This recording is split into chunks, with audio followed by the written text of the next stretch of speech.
Je vais essayer de vous proposer en fait un panorama de la famille dans la société actuelle dans laquelle nous vivons, les spécificités relatives aux valeurs musulmanes au sein de la famille, et tout ça, ce sera structuré autour de 3 axes. Je vais essayer de pas dépasser le temps qui m'est imparti. On me rappellera si nécessaire à l'ordre si je déborde sur le temps, inchallah. Donc voilà. Le mot famille dans la langue française est communément utilisé sous la définition suivante. Il sert à définir les relations qui unissent en fait des personnes, soit par le sang, soit par l'alliance. Donc, globalement, ce qui vous a été dit tout à l'heure. Mais en fait, cette définition et cette acception, cette utilisation du mot famille va dépendre et va varier en fonction des us et coutumes. Donc, tant en France, relativement aux régions, qu'en lien avec les différents mouvements migratoires qu'a pu connaître notre pays depuis l'époque des 30 Glorieuses et même avant.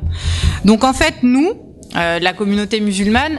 Alors là, c'est toujours pareil, par rapport à la question du frère de tout à l'heure. On est dans ce qu'on va appeler de la macrosociologie, c'est-à-dire qu'on observe de façon grossie ce qui se passe sur des mouvements de personnes. Par définition, les spécificités de chaque cas humain échappent à la sociologie, parce qu'elle vise des grandes tendances générales et elle peut pas rentrer, alhamdoulilah, dans le domaine de l'individu. Donc bien évidemment, tout ce que je vais dire relève de la macrosociologie, et peut-être qu'elle correspond pas au cas d'un tel ou d'une telle, mais ça n'en demeure pas moins vérifiable sur le plan de la masse en fait. Voilà. Donc globalement, ce qu'on peut dire, c'est que la communauté musulmane en France est principalement issue des pays du Maghreb ou des pays d'Afrique subsaharienne, dans lesquels le modèle familial n'est pas celui qui a cours actuellement en France. C'est-à-dire qu'on vous a parlé de famille nucléaire tout à l'heure, mais le modèle en fait qui est dominant dans les pays d'origine de la communauté, c'est ce qu'on appelle une famille polynucléaire. C'est-à-dire que cohabitent à l'intérieur d'un même village, voire parfois dans une même maison, plusieurs noyaux, c'est-à-dire plusieurs cellules souches d'une même famille. Le père et la mère, son fils marié, un autre noyau donc, le grand-père, la grand-mère d'un autre côté, l'oncle, la tante, le cousin, la cousine, etc., etc. Donc cette famille au sens élargi du terme, comprenant l'ensemble de la parentèle, n'est pas le concept standard de famille nucléaire en France, c'est-à-dire le père, la mère et ses enfants dans une habitation. Je choisis pas entre 2 modèles. Il n'y a pas un modèle qui serait bien et un modèle qui serait pas bien, puisque comme dans l'un ou l'autre des modèles, on peut tout à fait respecter les liens de parenté dans l'un ou l'autre des modèles. Toujours est-il que nous, on a, de façon consciente ou inconsciente, de façon plus ou moins prégnante dans nos imaginaires et dans nos façons de vivre, cet héritage-là. On hérite donc de ce modèle-là. Mais il faut bien rappeler que c'est un modèle d'organisation culturelle et non pas cultuelle. C'est-à-dire que l'islam ne préconise pas l'un ou l'autre des modèles. L'islam rappelle seulement que les liens de parenté sont quelque chose de sacré. Reste à chacun à définir comment il va les entretenir avec les règles qui lui sont propres. C'est-à-dire que c'est pas parce que j'habite plus sous le même toit que mes parents parce que je me suis mariée que j'ai rompu mon lien de parenté. Puisqu'ici on est tous d'accord. Il faut bien comprendre en fait qu'un modèle familial est corrélé à un modèle sociétal et que l'organisation d'une société en fait elle est tributaire de facteurs environnementaux, la géographie, le mode de vie, l'industrialisation ou non. Et principalement dans les flux migratoires qui ont amené la communauté musulmane en France, on est allé chercher les gens souvent dans des villages, donc avec une organisation particulière et pas forcément dans des villes. Bien évidemment, dans des villages, on a un lien notamment à la terre qui explique que le clan protège sa terre et travaille tous ensemble sur cette terre. Ce qui n'est pas du tout le cas en France. Alors à moins qu'il y ait des exceptions et qu'il y ait des familles d'agriculteurs parmi nous, a priori, ce modèle-là, il n'a plus cours. On est vraiment dans une famille nucléaire ou mononucléaire. Alors c'est toujours pareil. Moi, j'ai du mal avec cette définition, je vous ai dit, de famille monoparentale et donc de famille mononucléaire, parce que pour moi, une famille est forcément fonctionne forcément avec ces deux pôles. Et on dit que mes parents ont divorcé, c'est une petite digression que je ferai. Ça, c'est un abus de langage, parce que dans la vraie vie, des parents, ils divorcent pas. Des individus, ils divorcent. Un homme et une femme divorcent, mais des parents, ça reste toujours les parents de ses enfants, qu'ils soient ou non divorcés. Ce qui veut dire que les devoirs d'un père ou d'une mère, quand bien même ils seraient divorcés, restent les mêmes à l'égard de son enfant. C'était une petite parenthèse. Donc, la cellule familiale constitue, si on peut reprendre une métaphore médicale, la cellule souche du corps social. C'est elle qui va insuffler, donner sa coloration au corps social, et pas l'inverse, comme on pourrait le croire. Alors c'est pour ça que, comme on l'a vu tout à l'heure, beaucoup de politiques actuelles, et notamment les politiques néolibérales, visent à casser les cellules familiales pour avoir un contrôle plus fort et plus grand sur le corps sociétal. Parce que quand on arrive à diviser l'intérieur des familles, on arrive à avoir un contrôle sociétal beaucoup plus important.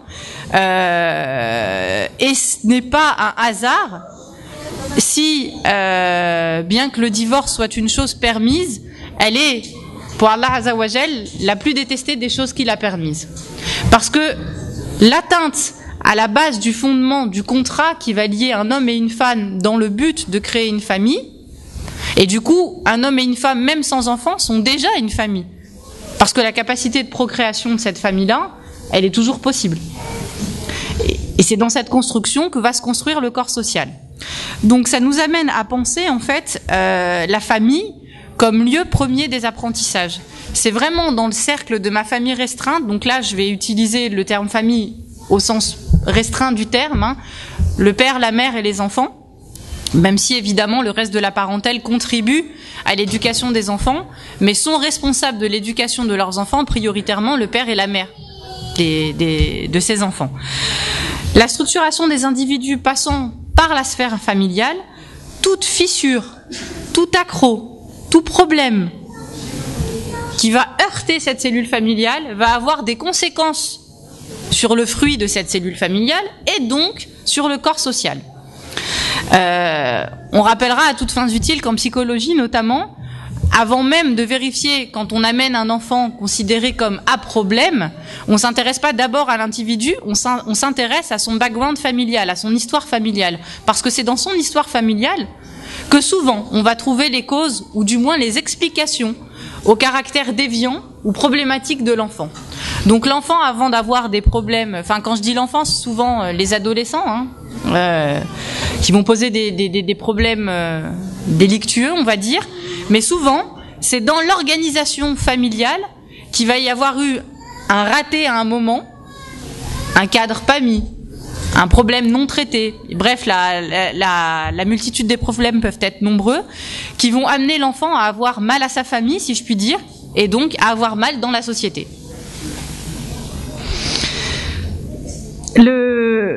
L'importance de la qualité des liens qui sont tissés entre les membres d'une famille est fondamentale. De cette qualité va découler la qualité morale des individus qui vont composer le corps social. Si les membres d'une même famille ne sont pas reliés par des liens qui sont empreints d'équité, de justice, d'affection, de bonté, je vois mal comment les produits de cette cellule-là vont pouvoir à leur tour donner à la société, quand ils seront des adultes, de la bonté, de l'équité, de la générosité, etc. Vous ne pouvez donner que ce que vous avez reçu. Si vous avez reçu de la désunion, des cris, de l'iniquité, des injustices, vous rendrez ça. Sauf le miracle d'Allah Azza wa Jal. Allah fait ce qu'il veut. Mais de façon générale, on rend ce qu'on a donné, ce qu'on a reçu. Ce qui nous explique que la famille est centrale et les liens à l'intérieur même d'une famille sont également centraux.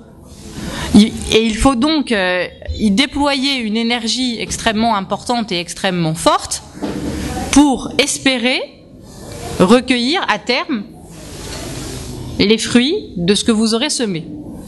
Donc quand on parlait tout à l'heure des problèmes d'engagement, notamment relatifs au mariage à la mairie ou pas au mariage à la mairie, m'est avis, Allahu a'lam, que si on a déjà du mal à s'engager vis-à-vis d'une personne, c'est peut-être pas la peine d'aller se marier, parce que comment on va assumer ses responsabilités vis-à-vis d'autres personnes qui dépendent pour le coup absolument entièrement de nous, c'est-à-dire les enfants.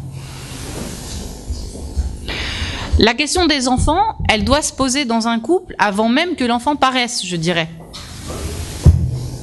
On doit s'interroger sur quelle orientation on veut donner à notre famille, avant même que notre famille ne compte 2, 3, 4, 5, 12, bref, le nombre d'enfants que vous pouvez souhaiter avoir et qu'Allah vous accordera. Parce que lorsque le couple n'est pas prêt à s'ouvrir à accueillir un enfant, il ne pourra pas donner à l'enfant les bases nécessaires à son évolution. Il faut vraiment se représenter la famille comme une sorte d'arbre, si je puis dire, et le terreau nourricier de l'enfant qui va croître, sont ses parents. Il faut qu'il puisse puiser à l'intérieur du couple parental des images qui vont le nourrir spirituellement, psychologiquement, affectivement, tout au long de sa vie et de son existence. Si la famille dysfonctionne, eh ben l'arbre il va pas pousser droit. Allahu a'lam. Donc, on disait tout à l'heure qu'il doit y avoir des fondements familiaux, et notamment un fondement familial qui me paraît essentiel, c'est l'équité. Et en cela, l'équité, on la trouve dans nos sources, avant même de la trouver traduite en droit positif français, puisque en droit positif français, l'égalité et l'équité de tous les citoyens face à la loi, même si elle n'est pas toujours avérée dans les faits, existe au moins dans les textes. Je dirais que un peu comme chez nous, dans les textes ça existe. On connaît tous le fait que être injuste, c'est un très mauvais comportement de la part du musulman, et qu'être injuste entre nos enfants en raison de leur caractère sexuel, c'est-à-dire c'est une fille ou si c'est un garçon, le prophète sallallahu alayhi wa sallam nous a dit qu'un homme qui va élever sa fille pareillement à son garçon est assuré du paradis. Quelle leçon on peut tirer de ce hadith? Que l'équité entre nos enfants, j'ai bien parlé d'équité, je parle pas d'égalité. L'équité, ça veut bien dire qu'effectivement, il y a de la même façon que les hommes et les femmes sont différents, les garçons et les filles sont différents. Ça veut pas dire qu'ils ont des droits en plus ou des droits en moins, mais ça veut dire qu'à chacun on va donner son dû, et ce qui lui est dû et ce qui lui revient. Si on est injuste, et c'est fréquemment le cas, je